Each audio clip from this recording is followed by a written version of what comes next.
Assalamualaikum warahmatullahi wabarakatuh. Saya Ratu Jenti dengan NIM 21-2020-067. Saya akan menjelaskan tentang ilmu perpajakan. Yang pertama yaitu ketentuan umum dan tata cara perpajakan. UU KUHP terdiri dari 11 bab dan 50 pasal. Dalam memahami UU KUHP, maka kita perlu membaca penjelasan dari setiap pasal dan aturan pelaksanaannya. Sebagai contoh, dalam pasal 5 ayat 1 KUHP dituliskan sebagai berikut. Wajib pajak dengan kemauan sendiri dapat membetulkan surat pemberitahuan yang telah disampaikan dengan menyampaikan pernyataan tertulis dengan syarat direktur belum melakukan tindakan A.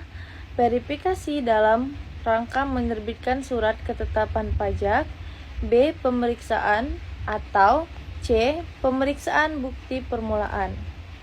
Dalam penjelasan tadi dapat kita pahami bahwa setiap saat kita bisa melakukan pembetulan atas SPT yang telah kita laporkan.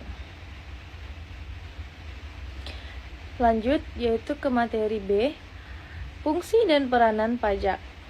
Fungsi pajak, adapun fungsinya satu yaitu fungsi anggaran atau fungsi budgeter. Pajak merupakan sumber pemasukan keuangan negara dengan cara mengumpulkan dana atau uang dari wajib pajak ke kas negara untuk membiayai pembangunan nasional. Kemudian 2. Fungsi mengatur atau fungsi regulasi. Pajak merupakan alat untuk melaksanakan atau mengatur kebijakan dalam lapangan sial dan ekonomi. 3. Fungsi pemerataan. Pajak distribusi. Dan 4. Fungsi stabilisasi. Peranan pajak. Pajak memiliki peranan yang sangat penting dalam pembangunan dan perekonomian Indonesia.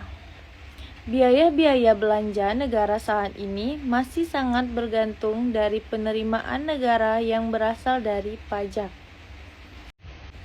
Lebih dari 90% anggaran pendapatan berasal dari pajak, di mana pendapatan tersebut nantinya akan digunakan untuk belanja negara itu sendiri. Lembaga pemerintah yang mengelola pajak negara di Indonesia adalah Direktorat Jenderal Pajak atau disingkat dengan DJP yang berada di bawah Kementerian Keuangan. C. Perlawanan pajak, tax avoidance. Penghindaran pajak atau perlawanan terhadap pajak adalah kendala yang terjadi dalam pemungutan pajak yang mengakibatkan berkurangnya penerimaan kas negara. Oleh perlawanan pajak ini dapat berupa perlawanan pajak pasif dan perlawanan pajak aktif. Seperti yang kita sadari bahwa kesadaran rakyat Indonesia tersendiri untuk membayar pajak itu masih sangat kurang. Seperti yang bisa kita lihat di sekeliling kita, banyak warga-warga yang sudah tahu akan kewajiban untuk membayar pajak tetapi tidak membayar pajak. Lanjut, strategi penghindaran pajak yang lazim kita temui dalam kegiatan usaha. 1 yaitu melalui pinjaman di bank, di mana kita ketahui bahwa bunga atas pinjaman merupakan biaya yang bisa dibebankan. 2. Memanfaatkan PP 23 tahun 2018 dan fasilitas tarif pajak atau tarif PPh badan untuk wajib pajak tertentu dalam pasal 31E UU PPh. 3 yaitu hibah, bukan merupakan objek pajak.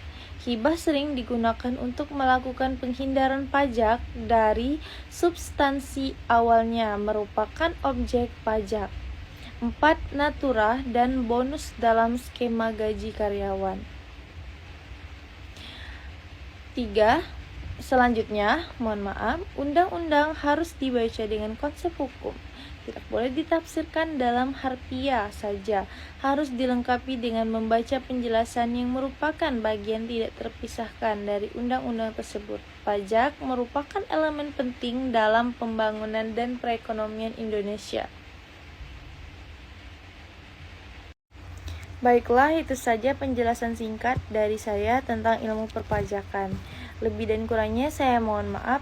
Wassalamualaikum warahmatullahi wabarakatuh.